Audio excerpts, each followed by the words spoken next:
आज हमारे आस्वाद्य है श्रीमद् रघुनाथ दास गोस्वामी के दिव्य चरित्र।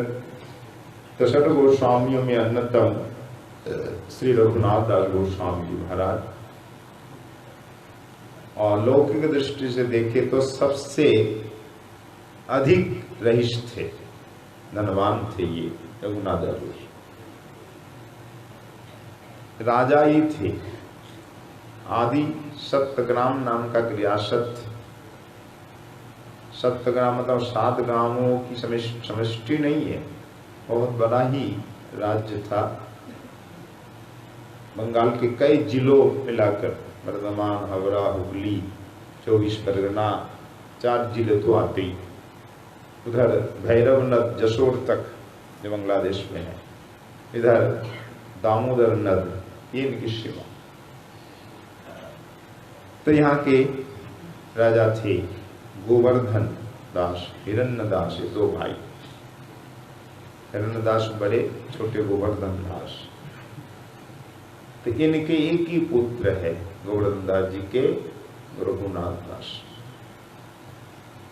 तो बाप ताऊ के एकमात्र पुत्र, कितना लाडला बेटा होगा। और रूप भी अपूर्व, कामदेव जैसा रूप, घोड़े रंग, लंबी कद, अजान लंबे भुजाएं, विशाल वक्षस्थल, बड़े बड़े नेत्र, अद्भुत शोभा को भी धारण कर। अल्प उम्र में ही उन्होंने विद्या में भी पारंगत हो गए, परम विद्वान बन गए। है तो नित्य परिकर, महाप्रभु के नित्य परिकर रघुनाथ दास गोस्वामी। इधर मंजरी ब्रजलीला में रति मंजरी। तो इस प्रकट लीला में अध्ययन के साथ साथ सत्संग भी मिला। सबसे अधिक कृपा मिली नामाचार्य से हरिदास ठाकुर जी महाराज की। जब हरिदास जी आदि सप्तग्राम रहे तब बालक रघुनाथ उनके पास आता, उनकी सेवा करता। हरिदास जी की कृपा दृष्टि पड़ी, तभी विषय में वैराग हुआ। विषय में वैराग बिना किसी महापुरुष की कृपा से नहीं होता, क्योंकि विषय में मन तो अपने आप भागता है, स्वाभाविक मन का भागना। एक बच्चा भी, छोटा बच्चा, उसे भी कुछ दो दो वो पकड़ लेता है, छोड़ता नहीं। अगर तुम लो तो रोने लग जाता है। विषयों की ओर हमारी एक स्वाभाविक वृत्ति है, एक स्वाभाविक आकर्षण है। मुझ जैसे लोग तो विषय छोड़ के आकर के भी फिर विषयों का संग्रह करने लग जाता है। ये बमन का आस्वादन की तरह। रघुनाथ दास गोस्वामी ने विषय को सब त्याग दिया। इंद्र के समान ऐश्वर्य, इनका जो वैभव कितना, इंद्र समान, सम कहा गया, इंद्र के समान अपार वैभव। 20 लाख रुपए इनको कर के रूप में मिलता था, प्रजाओं से कर के रूप में, टैक्स के रूप में 20 लाख। उन समय 500 साढ़े 500 वर्ष पूर्व की बात है, तो क्या कम है 20 लाख। फिर बादशाह को देते, फिर भी तो उनके पास रहते 12 लाख होता था। तो 1 लाख महीने आमदनी है कर से मात्र। तो अपार वैभव है, इंद्र के समान, फिर भी कहीं मन नहीं लग रहा। मन तो गौर चरण में लग गया। गौर हरि के दर्शन के लिए व्याकुल हो रहे हैं। हिरण्यदास गोवर्धन दास नास्तिक नहीं, यही भक्त थे। नवद्वीप में जितने ब्राह्मण लोग थे उनको ये सहायता करते, संस्कृत अध्ययन के लिए ये धन देते, क्योंकि राजा की ओर से तो कोई सहायता नहीं मिलती सरकार की तरफ से, ये धनी लोग ही सहायता देते संस्कृत। आज भी वही स्थिति करीब करीब। सरकार कितनी सहायता देता है संस्कृत पढ़ाने के लिए। तो उस समय तो सरकार की ओर से कोई सहायता नहीं, और बल्कि अनादर उपेक्षा ही। आज ही बंगाल में अनादर उपेक्षा, सरकार की ओर से कोई संस्कृत की पढ़ाई की व्यवस्था नहीं। संस्कृत पढ़ाई होती थी वही बंद है, कई साल से परीक्षा तक नहीं होती, यहाँ तो होती है। तो ये बड़े बड़े धनिक हिंदू जमींदार पैसा देते, उससे संस्कृत अध्ययन होता। तो ब्राह्मणों का पालन करते थे, अद्वैत प्रभु की बड़ी सेवा करते थे ये तो। पर पुत्र मोह तो सबको होता है। एक बेटा ले दे क्या, वो भी चला जाए तो कितना दुख। आज भी कोई वैष्णव परिवार हो, उसका बेटा साधु बन जाए तो दुख तो होगा, कोई चाहेगा क्या? कितना बड़ा भक्त हो पिता माता, नहीं चाहता। एक ही बेटा, मन नहीं लगता, दिन रात रोता है। तो महाप्रभु संन्यास के पश्चात आए, कब की बात, जब गौड़ देश आए नीलांचल से, शांतिपुर में ठहरे, समाचार मिला तो रघुनाथ ने कहा, पिताजी श्री चैतन्य महाप्रभु जी आए हैं, मैं जरा दर्शन करके आऊं। पिता बोले, मैं कैसे बाधा दूं? महाप्रभु के दर्शन की इच्छा हुई तो जाओ बेटा, संग में सेवक भेजा, शांतिपुर ले जाओ, अद्वैत प्रभु से मिलाना, वही दर्शन करा देंगे। तो आचार्य अद्वैत प्रभु के चरणों में रघुनाथ आके प्रणाम किया। अद्वैताचार्य जिन्हें इनके हृदय की इच्छा को जानी कि आचार्य जी पिता की आज्ञा लेकर जैसे जैसे आया, मुझे गौर दर्शन करा दीजिए। रो रो के बोला, हाँ करा देता हूँ बेटा। तो महाप्रभु भोजन के पश्चात बैठे हैं, तो अद्वैताचार्य जी ले गए गौर सुंदर के पास, गौरहरि के चरणों में प्रणाम करा, लौट गया रघुनाथ दास। तो महाप्रभु स्नेहपूर्वक हाथ रख दिए मस्तक पर और फिर उठाए, उठो। तो हृदय से भी लगा लिया, आत्मसात प्रभु ने कर लिया, अंगीकार कर लिया। फिर आचार्य प्रभु की ओर देखने लगे, कौन है, ऐसा भाव। तो आचार्य अद्वैताचार्य प्रभु ने परिचय कराया, प्रभु ये रघुनाथ सप्तग्राम के अधिपति गोवर्धन दास का पुत्र है, यही एकमात्र उस राज्य के उत्तराधिकारी। अच्छा,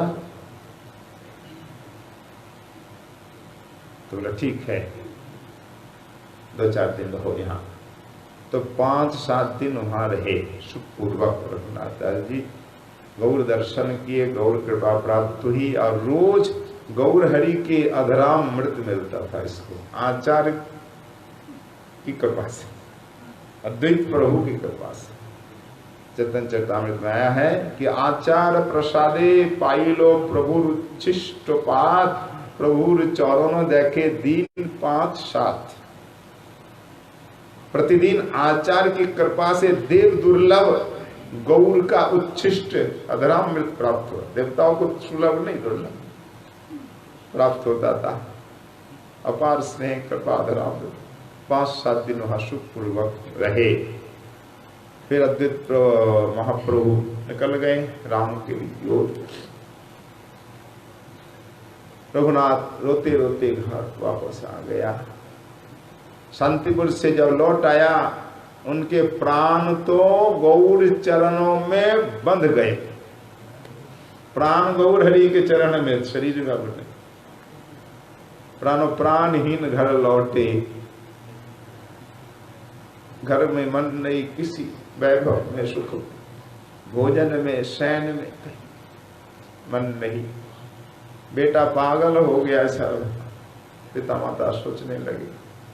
माता ने कहा पिताजी से, हाँ जी, बेटा तो लगे पागल हो गया है, पागलपन है, लगता है इसकी शादी कर दो, विवाह कर दो तो ठीक हो जाए। विवाह भी कर दिया, बहुत सुंदर पत्नी आई, पर पत्नी में ही मन नहीं। पत्नी कैसी है? न अप्सरा से भी सुंदरी, ऐश्वर्य इंद्र समर्थ पत्नी अप्सरा सम, चेतन चैतन्य वर्णन। फिर भी मन नहीं। सबसे अधिक दृढ़ बंधन होता है किसका? स्त्री का। जो आदमी उस बंधन को छुड़ा नहीं पाता करीब करीब, पर कोई मोह नहीं।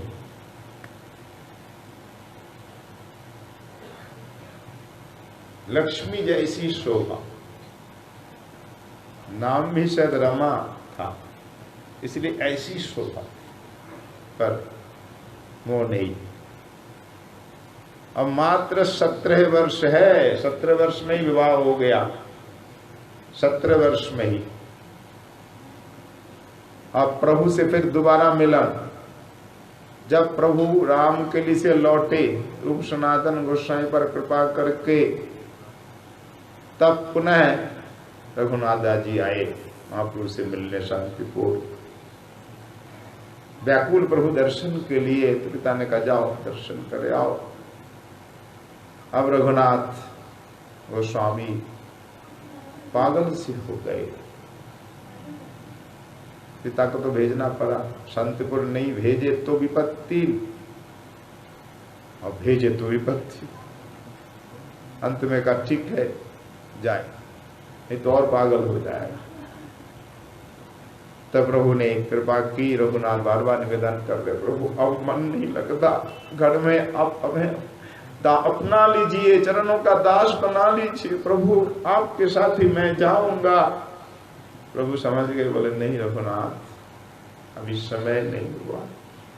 तो रघुनाथ दास जी को उपलक्ष्य करके हमें उपदेश प्रभु ने दिया, किस तरह हमें रहना चाहिए। अनासक्त होकर स्थिर हैया घरे जाओ ना हो बातूल, क्रमे क्रमे पाए लोग भव सिंधु कूल। रघुनाथ स्थिर होकर घर जाओ, बातुल मतलब पागल नहीं होना। देखो क्रम से ही कोई भव सिंधु कूल जा सकता है, भव सागर पार एकदम से कोई नहीं जा सकता। एकदम से आप कूद करके पार जाओगे नहीं, धीरे धीरे भव सागर का पार संभव है। तो तुम धीरे धीरे अवश्य ही भव सागर पार कर लोगे। बाहर वैराग का दिखावा न करना, वैराग भीतर में रखो और बाहर अनासक्त होकर जथा योग विषय का भोग करो। कि मरकर वैराग ना कर लोक दिखाइया, यथा योग विषय भुंज अनासक्त हैया। अंतर निष्ठा करो और बाह्य लोक व्यवहार, अचिराते कृष्ण तुम्हारे करीबे उद्धार। ये उपदेश हमारे लिए कि मरकट की तरह वैराग नहीं करना चाहिए। मरकट मतलब बंदर का वैराग सबसे अधिक है। बंदर घर नहीं बनाता, छोटी छोटी पक्षी भी घर बना लेता है ना, घोंसला बना लेता है। चींटी तक सबका अपना ठिकाना है, तो बंदरों का नहीं है। आज इसके छत पे, किसी की छत पे, किसी कबाब की छत पे इधर उधर बंदर रहते हैं। कोई अपना घर घरौंदा नहीं होता, कोई वस्त्र नहीं पहनते, कोई संग्रह भी बंदर नहीं करता। चींटी भी संग्रह कर लेता है ना, खाने का संग्रह तो नहीं करता, जितना पेट में ही खाता है। कोई संग्रह नहीं, घर नहीं, बड़ा बैरागी बंदर, पेट में रहता, फल खाता। पर बंदर जैसा कि क्रोधी नहीं, लोभी नहीं, कामी नहीं, कपटी नहीं, है ना। आपको मालूम है अच्छे से, कहने की आवश्यकता है।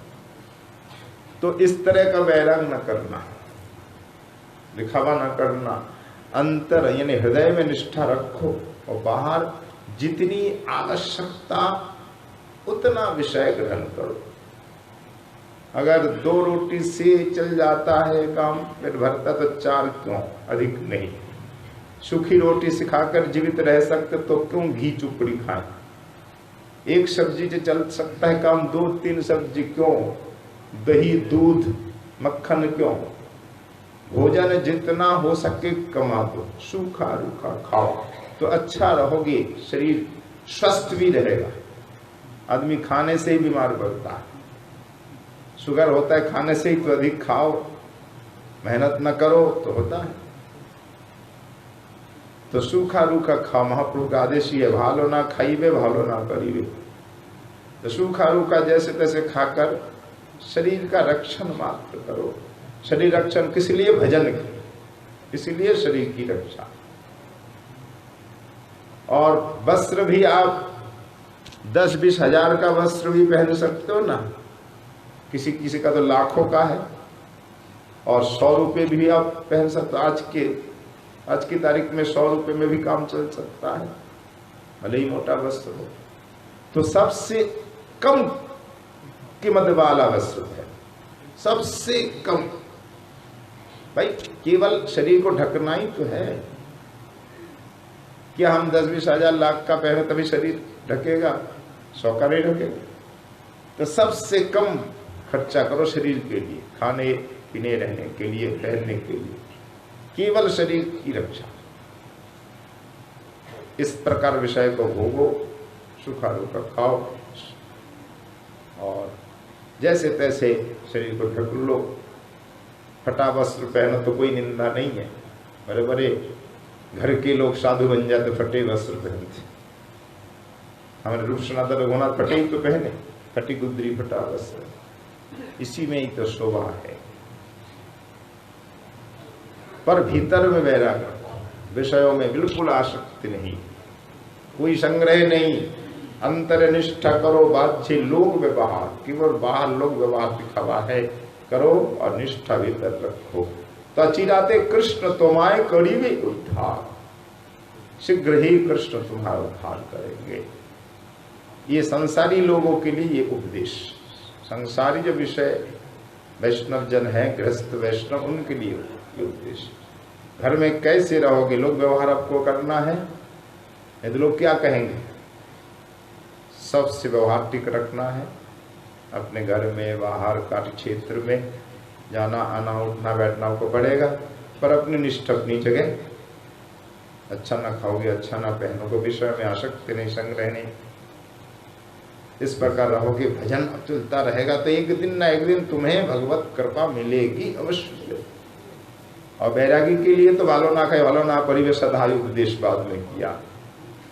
सूखा रूखा खाकर जैसे तैसे शरीर की रक्षा के दिन रात भजन करो। बैरागी को, सन्यासी को भजन ही करना चाहिए, ना शिष्य आश्रम संग्रह करना चाहिए। मठ मंदिर शिष्य आश्रम के पछड़े में नहीं पड़ना चाहिए, केवल भजन ही उद्देश्य। महाप्रभु ही एकमात्र सन्यासी हुए जिन्होंने एक पैसा संग्रह नहीं किया, एक आश्रम कुटीर नहीं बनाया, एक शिष्य नहीं। ये है सन्यासी।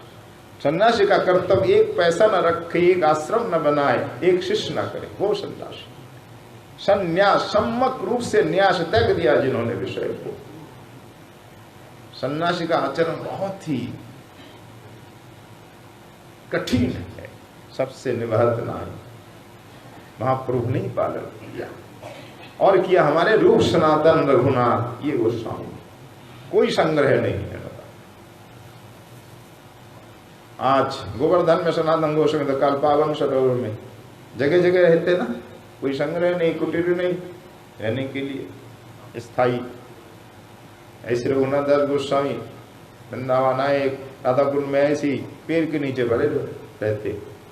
सनातन गोस्वामी के आग्रह पर बाद में छोटी कुटिया बना दी, नहीं तो पेड़ के नीचे ही रहते। एक दिन एक एक वृक्ष के नीचे रहते। महाप्रभु पूछते कि हमारे रूप सनातन किस प्रकार रह रहे हैं। यहाँ से वैष्णव जाते कहता, हाँ अनिकेतन रहे दुही जौन। रूप सनातन अनिकेतन, घर नहीं, मकान नहीं, कुटीर नहीं, कैसे रहते ना, पेड़ के नीचे, सर्दी हो गर्मी हो, पेड़ के एक एक दिन एक एक वृक्ष तले वास। इनका वैराग सुनकर प्रभु भी हीरो जाते। बोले हमें तो वैराग दिखाना है जगत को, जो बैराग किसे कहते हैं। तो षड गोस्वामी के माध्यम से हमारे महाप्रभु ने बैराग दिखाया। महाप्रभु भक्त गणेन वैराग प्रधान, जहां तक कि तुष्ट गौर भगवान। महाप्रभु के भक्तों का बैराग ही प्रधान है। बैराग दर्शन करके प्रभु संतुष्ट होते। चाहे घर में रहो, वन में रहो, बैराग होना चाहिए खूब, तब प्रभु महाप्रभु संतुष्ट होंगे। तो शिक्षा देकर वह प्रभु ने भेज दिया घर। अंत में कहा, देखो अगर तुम्हारी ज्यादा ही उत्कंठा है तो आ जाना इलाचल। मैं जब वृंदावन दर्शन करके लौटूं तब तुम मेरे पास आ जाना। वृंदावन देखी जावे आशिबो नीला चले, तभी तुम्ही आमा पास आशी हो कौन छले। प्रभु कैसे आओ, हर समय मेरी चारों तरफ ये प्रहरी करे रहते हैं। कहीं जाता हूं तो प्रहरी साथ होते, पहरादार। तो मैं कैसे जाऊं आपके पास, जाना बहुत मुश्किल। तो प्रभु कहते हैं कि तुम्हें कोई चिंता नहीं करने की, कोई आवश्यकता नहीं चिंता की। वो छल बहाना अपने आप बनेगा, ठीक तुम आ जाओगे। बोले शे छल शे काले कृष्ण स्फुरावे तुम्हारे, कृष्ण कृपा जारे तारे के राखीते पारे। वह छल वह बहाना स्फूर्ति होगी, और कृष्ण कृपा जिस पर है उसे कौन रोक सकता है। प्रभु ने ये आशीर्वाद दे दिया, मैं जब वृंदावन से लौटूं तब तुम आ जाओ। अब वापस आ गए रघुनाथ। प्रहरी नियुक्त है, हर समय 24 घंटा पहरेदार उनके पीछे कहीं भाग नहीं जाए। कई बार भागने का प्रयास भी किए थे। माताजी तो कहते थे, अजी ये तो पागल हो गया है, पता नहीं कब भाग जाए, ऐसा कीजिए इन रघुनाथ को बांध के रखिए। तब पिताजी भक्त थे, बोले पत्नी से, देखो सबसे बड़ा बंधन तो धन का होता है ना, वैभव छोड़ के कोई मनुष्य जा सकता है नहीं। अपनी कुटिया का भी मुंह होता है, छोटी सी कुटिया बने उसका भी मुंह, कुटिया छोड़ सकता है क्या जीते जी। तो इतना वैभव सबसे बड़ा बंधन, उससे भी अधिक बंधन स्त्री। तो पिताजी बोले कि इंद्र के समान ईश्वर अप्सरा सी स्त्री, इससे बढ़कर कोई बंधन हो सकता है। ये बंधन रघुनाथ को बांध नहीं सका, तो क्या मैं रस्सी से बांध दूं? वो बंधन काम देगा? कभी नहीं। देखो मेरे भाग में जो है लिखा वो होगा। एक ही बेटा ले दे के अगर चला जाए तो मैं क्या कर सकता। उसके भाग में जो सो, मेरे भाग में जो सो होगा। इसलिए अब भगवान के चरणों में सौंप दो, जो होना हो। वही हुआ। जन्मदाता पिता नारे प्रारब्ध विचारिते। जन्मदाता पिता का अधिकार नहीं, सामर्थ्य नहीं कि बेटे का भाग मिटा दे, प्रारब्ध मिटा दे। प्रारब्ध मिटा तो भगवान ही शक्ति या गुरु संत। इसलिए जो प्रारब्ध होगा वही होगा। पिताजी ने तो साफ कह दिया। अब रघुनाथ भागने का प्रयास बार बार कर रहे, नहीं जा पर इतने में समाचार आया कि नित्यायला पानिहाटीते। सुंदर गाते हैं संत जन। नित्यानंद प्रभु पानीहाटी आए हैं, उन्हीं के रियासत में ही आता है पानीहाटी गांव। अब तो गांव नहीं शहर है, कलकत्ता से लगा हुआ, कलकत्ता के अंदर ही आ गया वो, बृहत्तम नगर में आ गया। तो पानीहाटी में नित्यानंद प्रभु आए, जो गौरहरि के अभिन्न रूप है।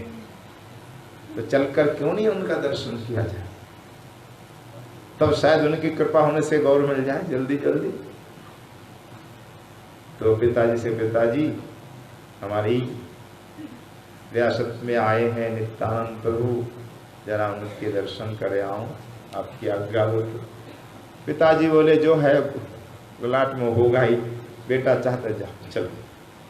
दूर तो है नहीं, पास में है। और पहरी साथ में जाएगा। ये सिपाही संग में है, कुछ धन भी दिया सेवा के लिए। खाली हाथ न जाना, किसी संत के दर्शन करने जाओ खाली हाथ नहीं जाओ। तो आए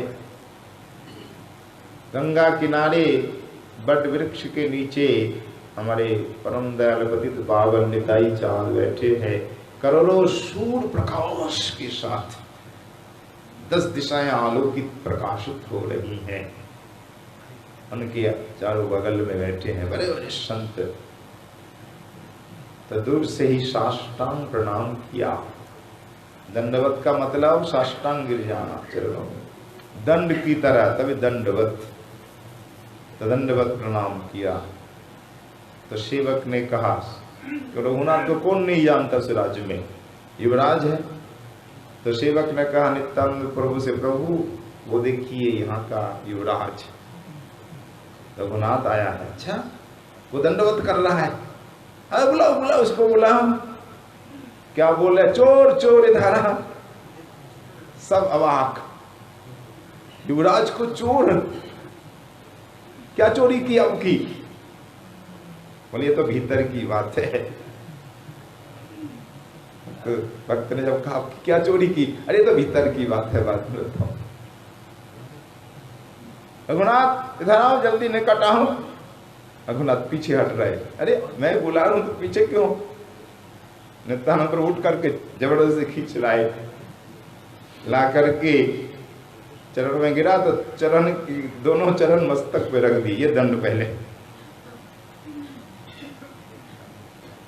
आजी लागी पाऊलाम कोरी व दंड ने, आजी लागी पाई लाम, मतलब आज लाग मतलब आज तुम आए हमारे हाथ, आज मैं दंड दूंगा। तुम हमारे पास नहीं आ तो दूर दूर भागते हो चोर, मैं आज दंड दूंगा। पहला दंड क्या दिया? दो मस्तक में दोनों चरण रख दिया। ये देखिए अद्भुत दंड। और अब दंड क्या है रघुनाथ?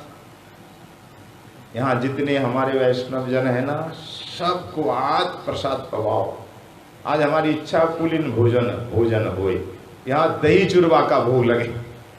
बंगाल में, मिथिला में दही चूरा प्रसिद्ध है। आज बंगाल में परंपरा खत्म सी है, पर मिथिला में आज भी तो दही चूरा उस महाप्रभु के समय खूब चलता। क्यों? महाप्रभु ये सब परिकार इनके पूर्वस्थ मिथिला के थे, इसलिए परंपरा शायद हमको लगता ले आए दही चूरा उत्सव। रघुनाथ आनंदित हो गए। तुरंत सेवक मंगाओ दही चूरा। बोरी भर भर के चिरवा आने लगा और बड़े बड़े मिट्टी के पात्र भर करके दही चूरा किए केवल। और क्या?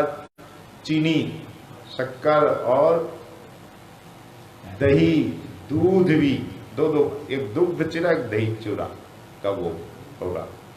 केला, संदेश सब मंगाए। सामने स्तूप बन गया, बहुत सामान। फिर पात्र मंगाए सबके लिए प्रसाद पाने के लिए, दोना, सकोरा। हजारों वैष्णव जुड़ गए उनके साथ और सुन करके और आने लगे। बहुत बड़ा महोत्सव हुआ। दो पात्र सबको दिया गया, एक में दही चूड़ा, एक में दूध चूड़ा का भोग लगा। नित्यानंद प्रभु अपने दाहिनी ओर महाप्रभु के लिए पत्र रखे 4 और महाप्रभु को बुलाए ध्यान से ही कि आपके रघुनाथ का ये प्रसाद है, आप आके पाओ, ये भोग आपको पाना है। तो महाप्रभु आ गए। नित्यानंद के बुलाने पे नहीं आए, महाप्रभु आ गए। किसी ने नहीं देखा, निताई चाँद देखे उठ गए, खड़े हो गए। सब कह रहे खड़े कैसे हो गए? तो महाप्रभु आए। महाप्रभु बोले सबको हो गया, परस लिया ना, सबको मिल गया? बोला हाँ सबको मिल गया। इतनी भीड़, पेड़ के नीचे चबूतरे में बैठे, नीचे बैठे, गंगा किनारे बैठे, चारों ओर। फिर जगह नहीं तो गंगा में खड़े होकर, इतना जल में, कमर तक जल में खड़े होकर सब प्रसाद पाए। सबको दही चूरमा दूध चिरा दे दिया गया। अब भोग लगना बाकी। महाप्रभु आए तो महाप्रभु के चलो सबका दर्शन करते। महाप्रभु को लेकर सबका पात्र दही चूरा देखने लगे और एक एक मुट्ठी लेते, हंस कर महाप्रभु खिलाते और महाप्रभु एक मुट्ठी लेते निताई चाँद को खिलाते। मानो ये कन्हई और बलदाव जी का भोजन हो। कुछ वैष्णव देख पाए कि महाप्रभु आए, तो रघुनाथ के भाग में महाप्रभु आए, उसकी वस्तु प्रभु ने स्वीकार किया। भोग हुआ, वैष्णवों को आचमन पश्चात माला चंदन पहनाया और सबको दक्षिणा भी दी। नित्यानंद प्रभु बोले, रघुनाथ देखो महाप्रभु मेरे धन है और मुझे कहे बिना तुम गए लेने, ये चोरी नहीं है क्या? वस्तु आपकी और आपको कहे बिना मैं वस्तु लेने जाऊं, चोरी तो है। भले ही ले पाऊं नहीं पाऊं, चोरी करने जाना भी तो चोरी कहलाता है। तुम चोरी तो करी नहीं, पर चोरी करने गए थे और पकड़े गए, और सजा तो मिलेगी मिलेगी। ये सजा वैष्णवों को भोजन, तो अपूर्व चोरी और अपूर्व दंड। तो नित्यानंद प्रभु के धन हमारे गौर हरि को प्राप्त वही कर सकता है जिस पर नित्यानंद प्रभु की कृपा हो। ये लीला में दिखाया, पहले निताई की कृपा फिर गौर हरि की प्राप्ति। अब नित्यानंद प्रभु ने अपनाया, रघुनाथ को आशीर्वाद दिया दोनों हाथ उठाकर, रघुनाथ आप कोई चिंता नहीं, निश्चित तुम गौर हरि की प्राप्ति करोगे, निर्विघ्न जाओ घर जाओ। निताई जाति की कृपा हुई, घर आ गए और बहाना बन गया। उनके गुरुजी पुरोहित जगनंदन आचार्य जी आए, पिताजी से कहा हमारे पुजारी कहीं चले गया, पुजारी की व्यवस्था कर दीजिए, ठाकुर पूजा बंद है।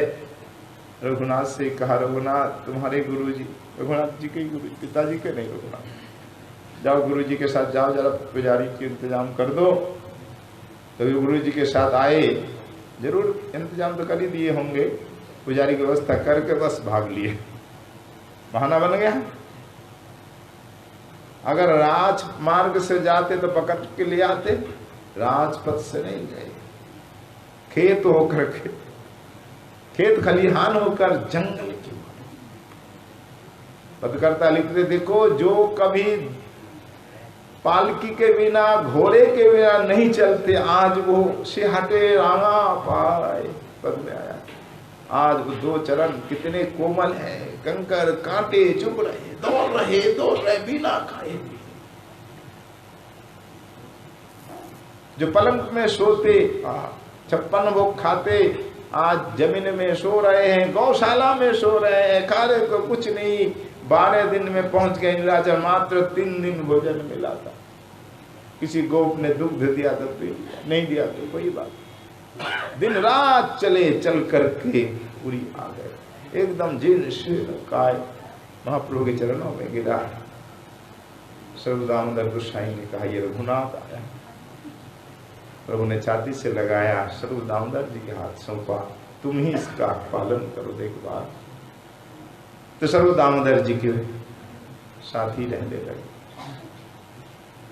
पिता को मालूम पड़ा, बाद में सेवक भेजे, रसोइये भेजे, पैसा भेजा, पर सेवक को सब लौटा दिया। केवल कुछ पैसे रख लिए, अपने लिए नहीं, महाप्रभु को भिक्षा करके बवाने के लिए।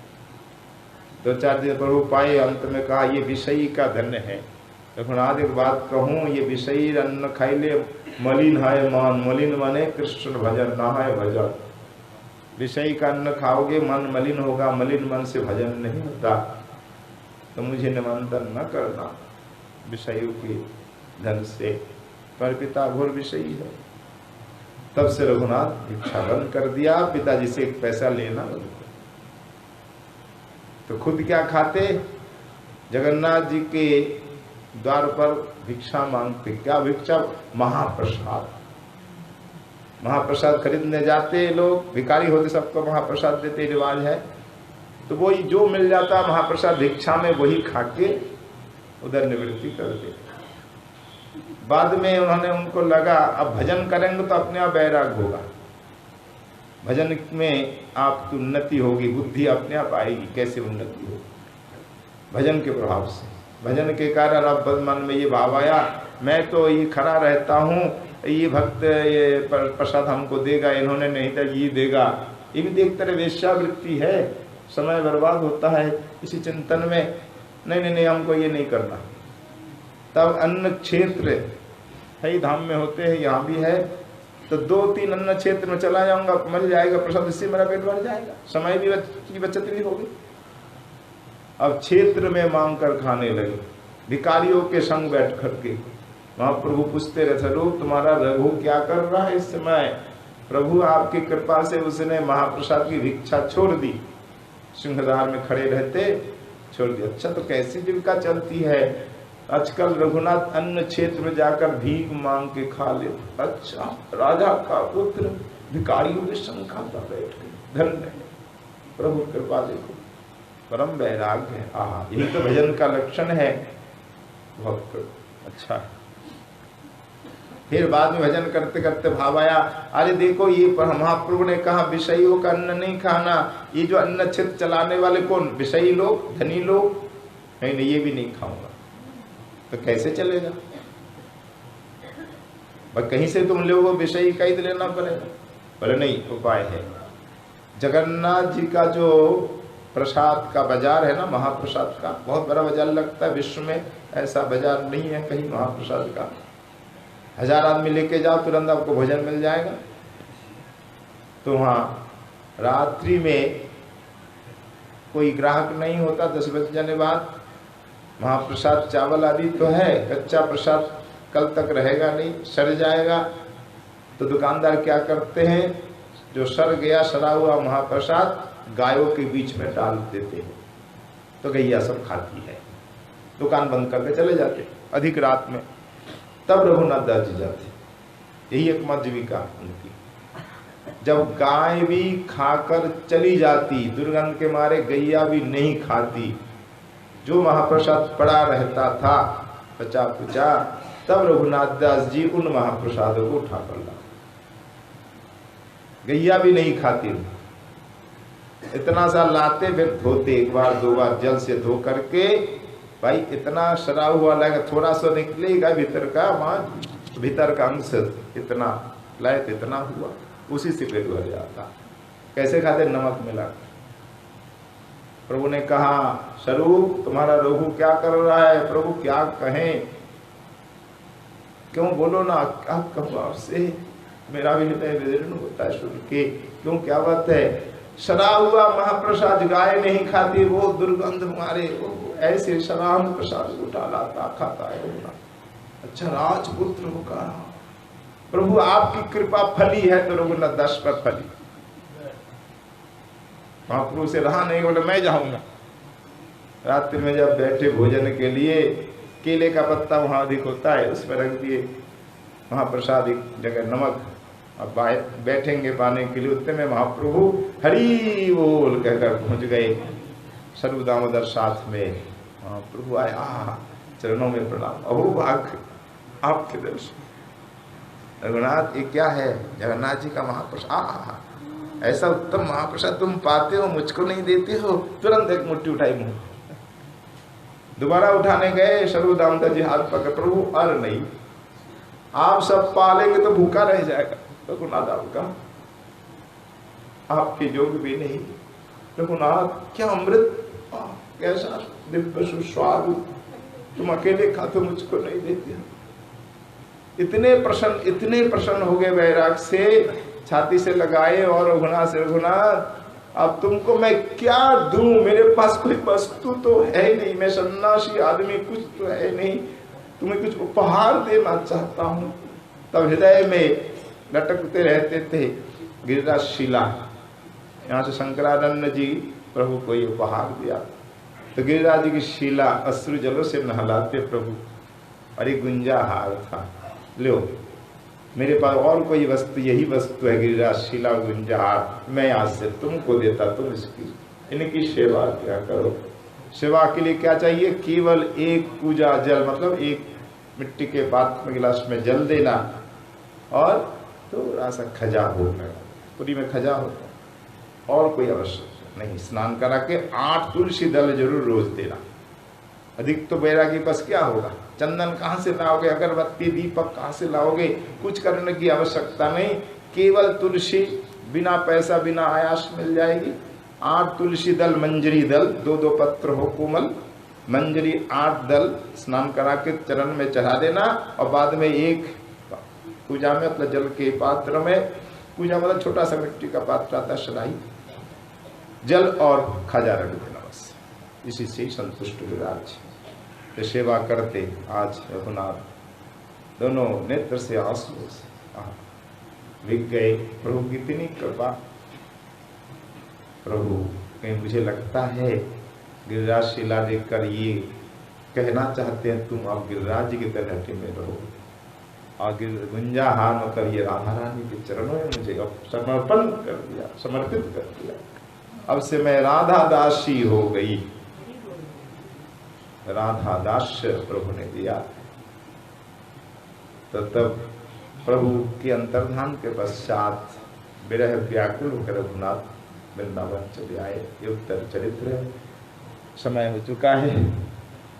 तो रघुनाथ दास जी वृंदावन आकर प्रभु सनातन जी से नहीं मिले, गिरिराज जी के शिखर पर चढ़ गए चोटी पर कि मैं आत्महत्या कर दूं। प्रभु नहीं, अब ये शून्य जीवन से क्या लेना, प्रभु ही हमारे प्राण धन जीवन में रखे। अब मैं जीना नहीं चाहता, आत्महत्या करूंगा। कूद रहे थे तब सनातन गोस्वामी निकले वहां से परिक्रमा करते हुए। कौन कूद रहा है? कोई कौन है भाई, कौन है? रुको रुको रुको। नीचे से जोर से आवाज दी, तब रुक गए। उन्होंने देखा है तो सनातन गोस्वामी, तो रुक गए। उतरो, नीचे उतरो, कौन हो तुम? जब नीचे आए तो प्रणाम किया साष्टांग।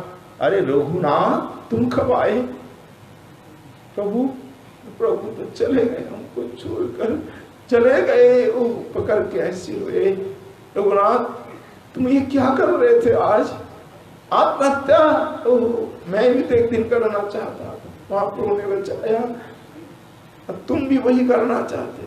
तुम पूरी से यहाँ आए हो, कहा तो हमें सुनाओगे गौर लीला, और कहा तुम प्राण त्याग रहे। दोनों भाई गोस्वामी आ गए, दोनों ले आए। बड़े स्नेह से छोटा भाई मान लिया, आज से तुम हमारे छोटे भाई। रूप सनातन ने छोटा भाई माना रघुनाथ दास गोस्वामी को, और जीव गोस्वामी ने रघुनाथ दास गोस्वामी को अपने पिता माना। इसी ग्रंथ में है माधव महोत्सव में, मेरा पिता रघुनाथ दास। उसमें 2 भाव है। रघुनाथ दास, राम जी के दास मेरे पिता अनुपम, और रघुनाथ दास ये रघुनाथ दास, यानी ये हमारे पिता है, पितृवत है। वास्तव में रघुनाथ दास गोस्वामी को पिता जैसे जीव गोस्वामी मानते थे, तीनों भाई मानते थे। और रघुनाथ दास गोस्वामी भी जीव गोस्वामी को पुत्रवत स्नेह करते। जीवे अपार वात्सल्य जार जीवे, सूचक में आया है। जीव गोस्वामी पर दास गोस्वामी का अपार वात्सल्य, इसीलिए राधा कुंड की संपत्ति जीव गोस्वामी को ही लिख दी रघुनाथ दास गोस्वामी। वो आज भी है, सत्संग में मिलेगा वो डॉक्यूमेंट। रघुनाथ दास गोस्वामी और सनातन के सान्निध्य रहे। पहले राधा कृष्ण विरह में उन्होंने सूखा रूखा खाना, चर्व चुस आदि सररस खाना छोड़ दिया, सूखा रूखा खाकर जीवित रहते। महाप्रभु का वियोग होने पर अन्न छोड़ दिया, केवल फल गब्ब आदि लेते थे। जैसे रूप सनातन दोनों चले गए, अब तो रघुनाथ, पहले सनातन गोस्वामी गए, उनके पहले रघुनाथ दास गोस्वामी ने फल भी छोड़ा, गब्ब भी छोड़ा, केवल पानी पीकर रहने लगे। जिस दिन प्रभु गोस्वामी चले गए उस दिन से जल भी छोड़ दिया, अब अनाहार रहे। राधा कृष्ण बोली राखे प्राण, जल भी छोड़, और रोते रोते अंध हो गए, नेत्रहीन भी हो गए। ऐसा वर्णन सूचक में आया है, और एक श्लोक में भी आया है कि अब मेरा नेत्र नहीं, अब कुछ देख नहीं पा, अब जीने से क्या लाभ। मेरे तो 2 नेत्र रूप सनातनी थे, अब मैं नेत्रहीन हूँ, वार्धक दशा हूँ, अब रहना मेरे लिए उचित नहीं है। ऐसा खूब रोते थे। दोनों आंसू, आंखों से आंसू की धार राधा कुंड में जाकर गिरते। राधे कोथाय गो प्रेममयी राधे राधे, काले रघुनाथ दास गोसाई राधे दया करो। चोखेर जाले बुग भेसे जाए, राधे दया करो बोले केदे केदे, चोखेर जाले बुग भेसे जैसे रोते, आधी तुम्हार कंगाल तुम्हारे डाके देखा दिए प्राण राखो, তুমি কোথায় বা কোন কুঞ্জে আছো আপন প্রাণ, নাথ সাথী আমায় দেখা দিয়ে প্রাণ রাখো। व्याकुल कर देते अहर्निश। इस श्लोक में बताया मुक्ताचरित में दग्धम वार्धक्यम और पत्यबन्ही भीरलम दष्टम दुरांधाहिना, विद्धं मामतिपारक विशिखई क्रोधादि सिंहैर्वृतम। मुक्ताचरित के अंत में बताया कि जिस प्रकार कृष्णदास कविराज ने उल्लेख किया उसी प्रकार ये उल्लेख है कि अब मैं अंधा हो गया और मैं वार्धक्य हूँ, वृद्ध अवस्था है, अब मुझे कुछ दिखता नहीं है, मैं तो अब परा हूँ, बस अब पता नहीं कब मेरे प्राण जाए।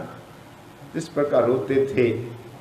अंत में आज के दिन दान के लिए चिंतामणि आदि कई ग्रंथ, मुक्ताचरित, गुलाब पुष्पांजलि, स्तवों का संग्रह, सर्वावधि आदि रचना है। रघुनाथदास गोस्वामी जी महाराज अश्विन शुक्ल द्वादशी की तिथि में नित्य निकुंज में प्रवेश कर गए। आज 3 गोसाई की तिथि है।